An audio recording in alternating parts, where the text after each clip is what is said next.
questions we wrestle with as Christians about who God is, how do we live out our faith, what is the Bible, what is the truth of the Bible, what are we supposed to believe, how are we supposed to live. There are really big, deep questions that we ask each other, that we ask God, that we wrestle with ourselves. And that's why the Cultivate podcast exists, to help us go deeper in our understanding of who God is, His Word, and the way that He's called us to live. Hey everyone, welcome to the Cultivate podcast, the Grove Church. I'm Charlie Lofton, the lead pastor there with us. And we have, as always, our great podcast producer, creative director, good friend, Abigail Boone, from the large city of Jonesboro, Jonesboro, the metropolitan area of Jonesboro. You know you're not from Jonesboro whenever you say borough. Jonesboro? Most Jonesboro people say Jonesboro. With an L? Yeah. Now, I can understand dropping the O, because we're a little bit... Our Arkansas dialect is a little bit like French. You know, French, they drop the last letter. Yeah, not important. Or you turn O's to Jonesboro. Burra. Ooh, that sounds weird. I say Jonesboro. No, you didn't say the L there. Jonesboro. No, you're still not saying the L. No, Jonesboro. Now you're doing it on purpose. But you just saying it is classic Arkansas, changing the O to I definitely never say Oro. Yeah, I'm not from El Dorado. If you ask me, where are you from? Oh, I'm from El Dorado. I would say that to you. What do you say? But if we're just talking, it's El Dorado. Oh, interesting. Do you say Missouri? Where are you from? If I say, hey, where are you from? You would say, I'm from Jonesboro. But then if you're just casually talking, you'd be like, that was back when I was in Jonesboro. Yeah. I mean, J Boogie. So, yeah. That was really important for us to hash out. But then you said J Boogie. And so then I was completely distracted. So we are doing systematic theology right now, more than geography, Arkansas geography and dialects.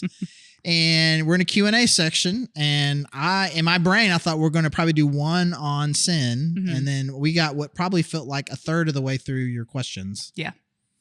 But these are some of my favorite podcasts for us to do because it requires minimal prep on my part. Oh, yeah.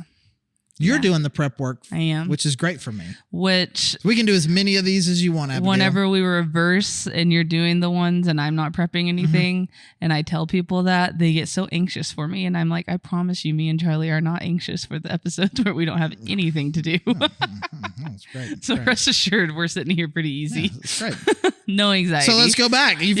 Let's go back to the work that you've prepped. Yes. Well, we're in the middle of a question. I don't remember how I started it, but we're kind of talking about walking the line between being aware of your sin nature and that you are a sinner, but also believing who God says you are now and not being just totally overwhelmed with the depression that could come you don't want a Debbie Downer or the self-deprecating person that they view themselves as horrible. Right. And it's like, well, that's not super healthy, but it's also not super healthy to totally negate the idea that you're a sinner and think so highly of yourself. But then we kind of waded into the waters of, are we still sinners, even though we have been saved if we put our faith and trust into God and what He did on the cross? Yeah, and you pose the question, but I'm just going to pose it back to you. Perfect. Great. I know that how this works. So I had these two good friends when I lived in Cabot in the Little Rock area. One was the head of Celebrate Recovery at Fellowship Bible Church in Little Rock, and another guy was ran a homeless ministry. Okay. Both of them had a very similar background in that they had struggled with some sort of addiction, be alcohol or drugs or a bit of both. You know, they struggled with that. And the guy from CR, which kind of is loosely, based on a lot of the stuff from AA, he would describe himself, as most people in AA and CR do, I am, present tense, an alcoholic. My name is Charlie, and I am an alcoholic. Hey, Charlie. Present tense. Present tense. Yeah. And this other friend of mine talked about how ridiculous that was. I was that, and now I'm not. I am not addicted to drugs anymore. Why would I say present tense that I am? I am not. Yeah. And I was friends with both of them, and they knew each other in a slightly combative way. And so when I would hang with one, and I would just talk to him, and then I'd hang out with the next one. I would just say to the next one the things that the other one said. Yeah, and I would just kind of go ping pong back and forth. What are you going to do with this? But in part because I'm antagonistic, and secondly because I was actually fascinated by it. I'm actually fascinated by the nature of that debate. That you, the third person, could be like, an alcoholic who has not had a drink. I'm an alcoholic and I am 1 year sober. Right. I'm an alcoholic and I'm 10 years sober. I am 30 years so. Like, eventually, are you ever not? Right. I'm a 50 years sober alcoholic, or are you just like, hey, my bro, I'm just not anymore. I'm just not an alcoholic anymore. This is not a problem at all for me. Right. And so just hearing back and forth from them, it was just a very fascinating couple of years for me, is that because not only in the practical nature of just kind of helping people who are in recovery, because I want someone that I know who is in recovery to have a positive and realistic view of themselves and the redemptive work that Jesus has done in their life. And so hearing it kind of played out this way was just really helpful, not only for that specifically, but I think it speaks to the broader issue that we're talking about here. Insert whatever condition. Now that Jesus has forgiven me, am I, quote, still a sinner? Now, we got in the semantics of this in the last episode. Being characterized. If by sinner I mean someone who still commits sin, then yes, I am still a sinner. But if by use of the word sinner, am I still someone who is characterized by sin? My answer to that question really is, are you an AA person or not? An AA person with that sort of philosophy and mindset would say, I am a sinner 2 years redeemed by Jesus. I am a sinner 5 years redeemed by Jesus. And you would just like, and I've got my token that I've got my 1 year token, my 5 year token is like, I'm not a sinner anymore, but I am a sinner. All right. And you begin to talk and think like that, or like this guy, like the other guy said, is like that is not who I can be defined. I do not want to be defined by that anymore. I want to be defined by this new thing that has happened, which is freedom. And so to me, they were both right. Yeah. It's kind of what got them forward. Right. I mean, whatever gets you forward. Yeah. Well, it also makes me think you're saying if you are a sinner, you identify that because you're experiencing the consequences of sin, kind of like you saying the neighborhood's on fire. If you don't get that, go watch last episode. But you're not going to understand it if you don't understand the consequences. And so saying I'm a sinner that's been redeemed for 4 years, whatever, you're not, are you still experiencing the consequences of sin? Is that, or is the consequences of sin completely erased once you put your faith in God? Well, someone who was not a sinner at all by any definition of the word sinner experienced all of the consequences of sin. And I'm not just talking about what Jesus experienced on the cross, but just in living his life, he experienced all manner of consequences of sin. I mean, he lived in a very broken world full of hurt and pain and death, and it got on him all the time. People were just sinning all around him. And so there's a sense in which no matter how redeemed you are, you're going to experience a good measure of a lot of the consequences of sin. I still live in this world. So now we're going to introduce a theological concept that I use a lot. And so I'm sure I've said it on this podcast at some point before, but it's this theological concept of already not yet. Okay. Have I been freed from the consequences of sin? No. Yes. Question mark. I have already been set free from some of that. And I can also say I have not yet been set free from all of that. It is yes and not, it's yes and not yet. And so it's like, it's a progression. I have experienced it in a measure here, and I will experience it fully later. Already, not yet. Yeah. Am I still a sinner? No, I have been freed from that in a certain measure, and I have not yet been fully freed from that. Okay. Am I free from all of the consequences of sin? Yes, but not yet. Right. And there are a lot of things in Scripture that are like that, where it's like, has Jesus come back to establish his kingdom? No. Yes. Yeah, I mean, he got Through that. us? His son came. Yeah, his son came and got the ball rolling, and we are experiencing some of that, but not the full measure of it. Yeah. Right. And there's just a lot. There are a lot of things that are like that, and so I would not fight with anybody on either side of it. Like, there's a worship song that starts, "Praise Him, all you sinners." Yes. From me. I was almost going to sing it, but I'm like, you can't. I was just about to do it, but we're not going to. We're not going to sing it. Yeah. I don't remember any of the rest of the song, though. I'm remembering a lot of the song right now, but I'm still not going to sing it. And so, that's not the right rhythm. It's a very mellow song. You sin. Yeah, I just don't remember the rest of the song. Should Christian? I mean, like, who's supposed to be theologically right? Right, and and there's been past where people who've led worship at the Grove didn't like that, and then there are people who have led worship at the Grove that love that, and I don't necessarily have a theological fight to have either one, because I think it depends on whether or not I want to focus on the already or the not yet. Right. No, I am still a sinner in need of constant help from Jesus. Yeah. I am still a sinner, and so I still need help.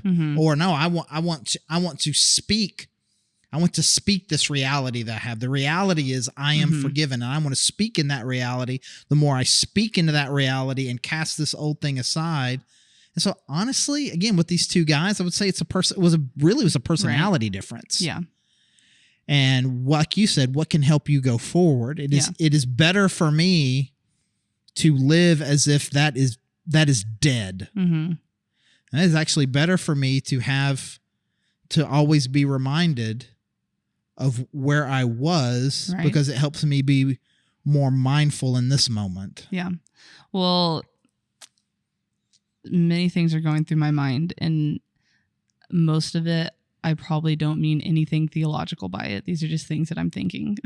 So if I step on some theological area that seems crazy, I probably didn't even mean to hit it. But one is making me think of a group that I meet with that they say "yet" stands for "you're eligible to," and so I probably fall in line more with the AA team of knowing that I'm eligible to fall into whatever at any moment. And so it kind of makes me think of, I guess it would have been 2 weeks ago now when you gave the sermon of kind of like the idea that you cannot build a bridge good enough to get yourself back to that good point. And so you really are just like so totally in every way possible dependent on what Jesus did. Right. But I feel like I need to put that on me every day, because every day I'm eligible to fall back into whatever. So it's like I need to accept that daily, because if I just say that's dead in me, I think like, oh, my nature is just going to pop right back out into something else destructive. And I forgot about I can't build my own bridge that's good enough to get out of this sin nature that I have. Yeah. And so again, I think the theology of it is more complicated. But I think on a practical level, it's just like which of those mindsets helps you? Because I could imagine someone who has one of those mindsets and they probably need the other one. Someone who has no, man, I'm free from that, and you're looking at them like, but are you? Right. Yeah. Yeah. Or someone who's like, oh man, I'm still. I was like, and you can tell that that's holding them back. Right. I would say in the sense in which if we're going to make, if I'm being forced to make a theological statement, I would say that after having come to faith in Jesus, we are no longer sinners in the deepest sense, but we are still people who commit sin. Right. That's what I would say theologically. No, we are no longer sinners, but we are still sinners. Mm-hmm. But again, in a worship song, which is mostly art, right? It's really more expressing probably that AA, like this is who you were, and you still have some memories of that, and it is because of that you should praise. And so it's like, it's a great song. Yeah. Yeah. It is interesting also thinking of, I think it was in the very first episode of Sin that we did, talking about just like what the basic idea of the law itself is. And I mean, the truth is that the sin that we commit, that we're surrounded by, it wasn't not addressed. It was just addressed by somebody else.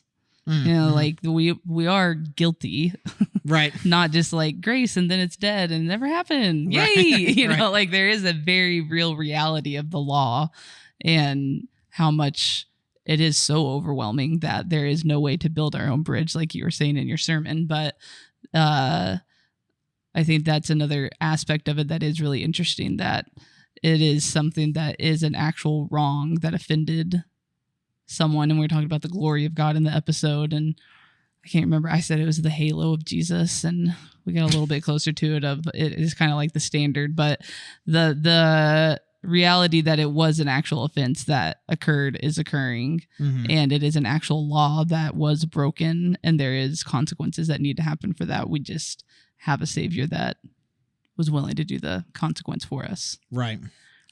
And again, recognizing again that we talked about this in the last episode, but also in the theology in the more not Q&A part, right, where sin is more than just I did things. There is a deeper level in which sin has corroded us. Yeah. All right, well, let's get a little bit practical before we head into our next topic.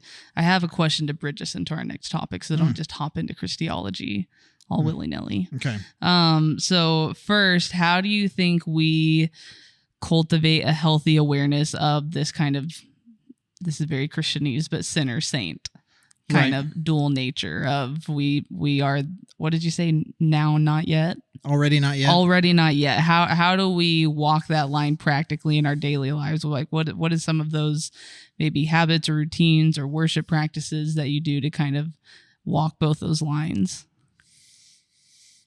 Well, there's a thing that I talk about with our kids when they're teenagers, and it comes up in a lot of different contexts too, but it's easier to talk about it with teenagers, right? Where it's like, am I an independent person, or do I still need my parents? Need your parents. Right? Well, but there are times when like, no, I mean, I am perfectly, you don't have to be here with me all the time like I'm too. I am capable for extended periods of time of providing all of the care that I need for myself in a way that I will be both morally and physically safe. Yeah. But at the same time, I'm not paying the mortgage. Right. Right. And so one of the big conflicts that happens between parents and teenagers is, you are already not yet. And then at college is the same way. Like you're more so. You're more already, but you're still not all the way. It's still not yet. Takes a long time, right? It's still not yet. And when it comes to, you need to clean your room. You need to take care of your care. And whether or not you can tell me when to go to bed or all these sorts of things, like the kid wants to play I'm an adult, you can't tell me what to do card, and the parent wants to play I don't want to do it. All right, and say no, you're still just a kid. Yeah. And then there are times when the I don't want to do the dishes. Like, well, you're acting like you're still a kid. It's time to grow up and do the dishes. And so, like, the kid plays the card that is most beneficial to them in that particular time, and it's usually the opposite card that the parent is wanting to play. Right. They're wanting them to be adults when they're still wanting to be kids, and they're wanting them to treat them like kids when they're wanting to be treated like adults. All that to say, whether or not I am viewing myself as a sinner or a saint, it can't just be whichever one you feel like at that moment. Whichever one is to my advantage. Right. You can be really, really judgmental to non-Christians when you're on the right side of an issue. And you're like, I can't believe that you're doing this to our country and to this and this and this. And you come across because like I exist on this completely other moral plane, and I have the right to condemn you. And then I also put on the back bumper sticker on the back of my car, please be patient. God's not finished with me yet. Not perfect, just forgiven. Right. Right. Like so I say that when it can excuse my bad behavior, but when it comes to taking the more higher ground and condemning you, then I get to be a saint. Yeah. When really it should probably be inverted. When I'm trying to interact with you when you are still neck deep in sin, I should probably come to you with a humble attitude of just like, I've been there too. Yeah. I am, except for what Jesus did, I'm right where you are. Yeah. And then when I do something wrong and I hurt you, I say, yeah, that was completely and totally inappropriate. You should be able to expect better from me because of what I've experienced through Jesus. And I'm sorry that you've done that and that I did that to you. And so I think our natural instinct is to use it to use the saint to our power and use sinner as an excuse. Right. When really we should flip that. Call ourselves up. We should always choose the humbler of the two choices in any given situation. Well, I could be proud, or I'm not going to use it to my advantage. When you use the I'm not perfect, I'm not forgiven as a get out of jail free card, right? You're using what Jesus did to get you out of a situation to your own advantage, and it's like, that passage in Philippians 2 where Paul talks about the way that we relate to each other similar to Jesus. It says, Jesus did not use the things that he had to his own advantage, but he released them to humble himself in order to give us what we needed. And so I think that's an important mindset. And so, and again, I think partly too, as you think about disciplines, I think this is probably one of the ones where community has the most value. Yeah. I hope that there are people in my life that will come around with me and say, bro, you're kind of starting to come off a little cocky. Or people that would come around with me and say, bro, I hear a lot of negative talk from you about yourself. And I just want to remind you that God loves you and we do too. And so I think sometimes we don't know that we're out of balance. Right. And you could probably be doing all the other things right. I'm still reading the Bible. I'm still praying. I'm still coming to church. I'm still doing all the things, but don't know that I've kind of gotten stuck. And it really takes other people to see it, because we are going to have ups and downs. But who is it? We need somebody in our life to say when the baseline's gotten off, because we got ups and downs like this. And then all of a sudden one day we're having ups and downs, but it's a degree, everything's a degree lower, where, and so we need people like that. Hey, I know who you are, and this current version of you is cockier than who you need to be, or more self-deprecating than you normally would be. Is everything okay? Right. Yeah. Does this have any connection to that verse that's like working out your faith or your salvation with fear and trembling or whatever? That's in Philippians as well. And we were talking about that. I'm in a Bible study right now with some guys, and we're studying through Philippians, and what that the verse gets used a lot of different ways. Yeah. because what does work it out mean? Mm-hmm. Working out in our context could mean exercising. It's also something that you do with a puzzle. Mm-hmm. You work it out. Uh-huh. Or work it out, Abigail. Like working out a problem. Right? Or there is just, I'm just working. Yeah. I'm just working. Yeah. You've got salvation now. While you're out, mm-hmm. you've got salvation. While you're out, please work. Mm-hmm. And I'm more inclined to think that that's what Paul's saying. Really? In the same way that you've now been saved. Now go live it out. Mm-hmm. That if we said instead of work out your salvation, I said live out your salvation, mm-hmm. probably would be less confusing. Okay.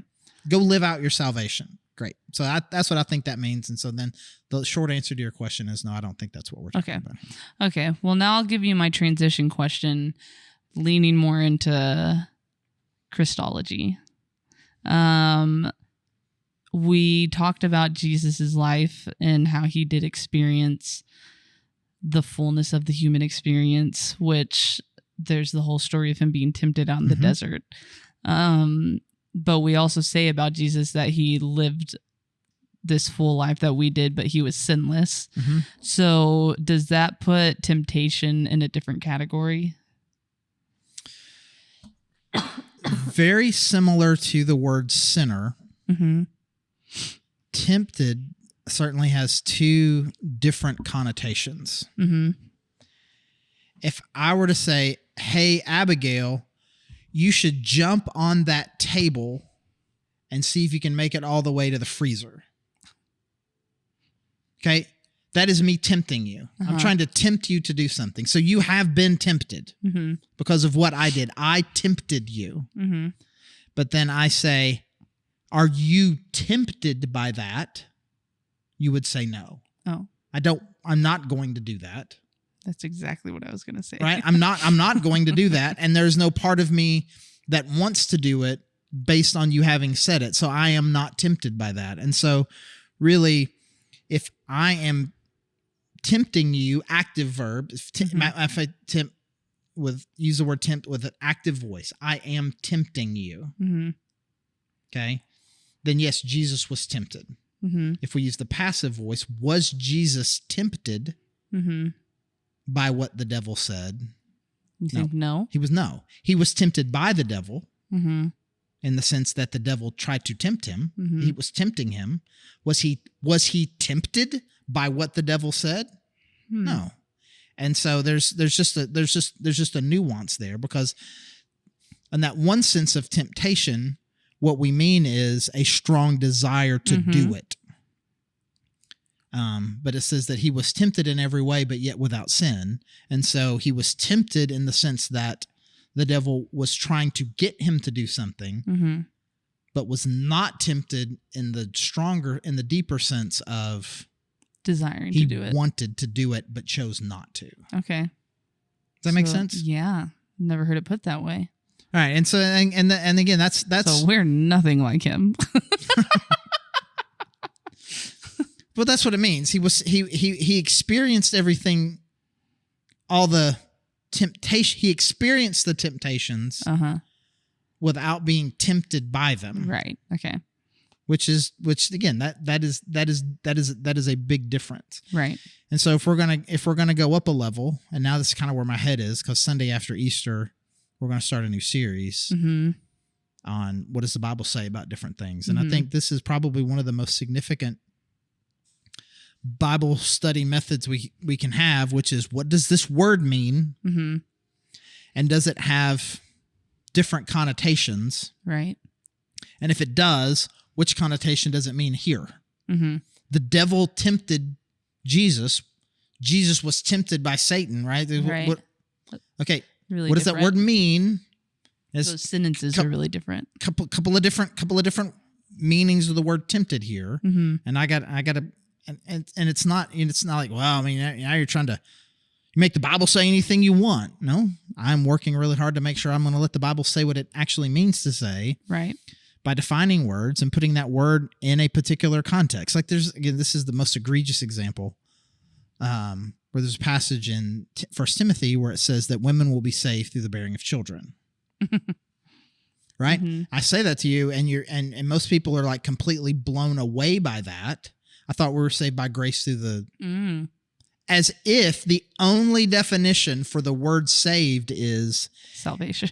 is in Christian salvation through the death on the cross. The word saved can actually be used in a lot of different contexts. And so if I'm going to figure out what that means, saved from what?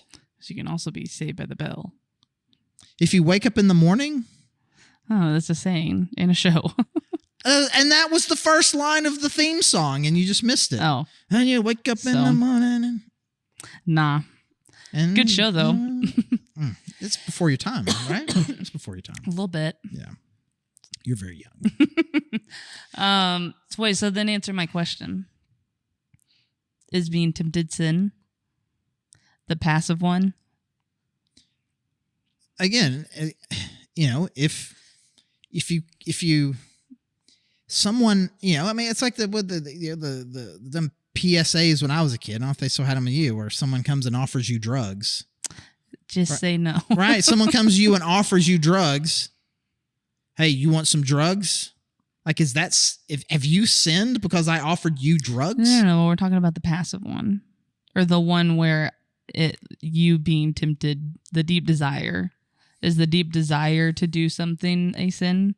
Or is it just what you act on? We'll use a word that I think can be more broadly used than how we normally use it. If I say the word lust, we typically limit that to sexual things, but really lust is a broader word than that.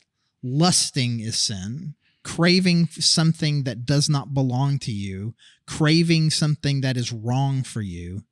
Sin. Jesus himself describes that as sin. Some people like to make a difference between what Paul says and what Jesus says. Jesus very specifically says, lusting after someone is sinful.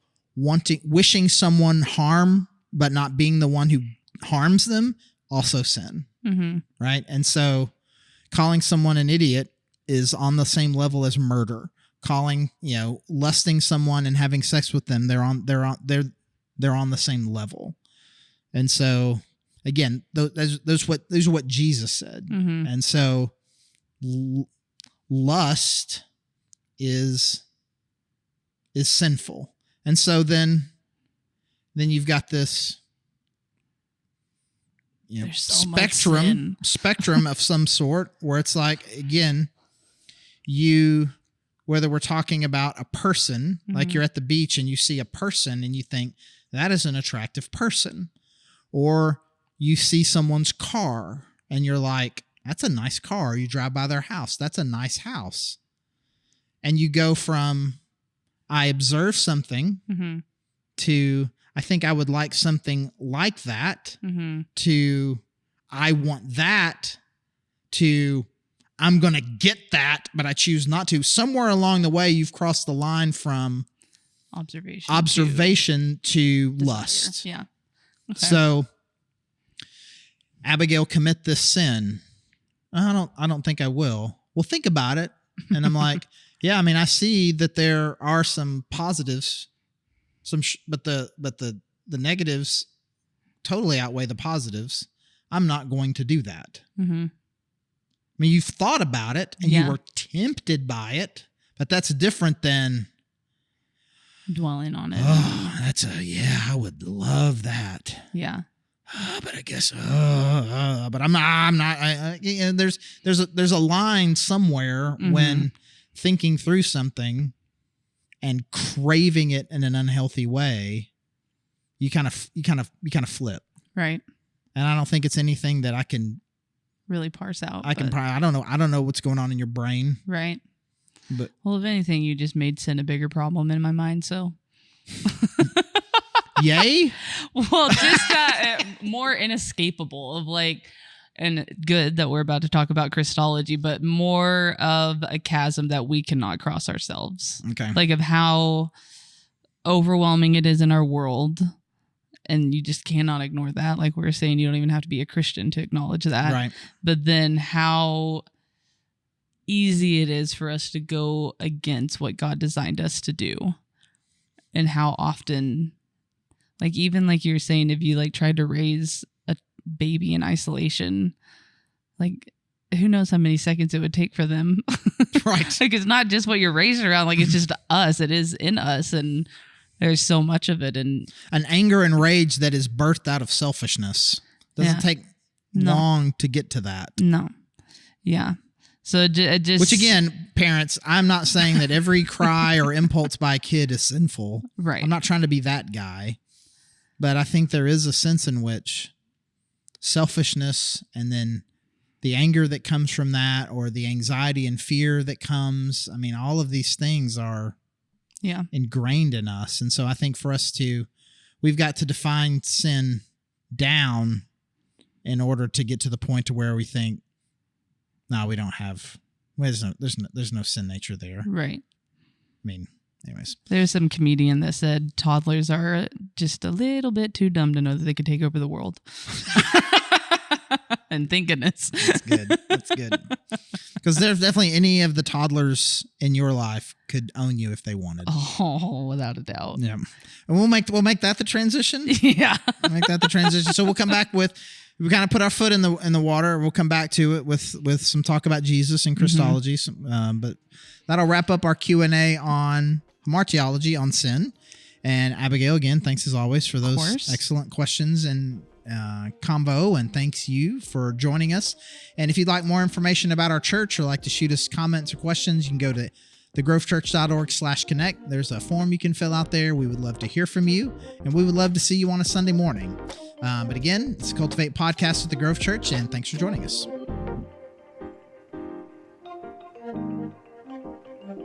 Thank you for listening to the Cultivate podcast. Our hope is that you are taking steps to go deeper in your faith, that you are asking big questions and you're looking for answers. We hope that we can be a resource for you through our podcast and any other way that we can help you. You can find all our episodes anywhere that you can find podcasts, including YouTube. And again, thank you so much for joining us.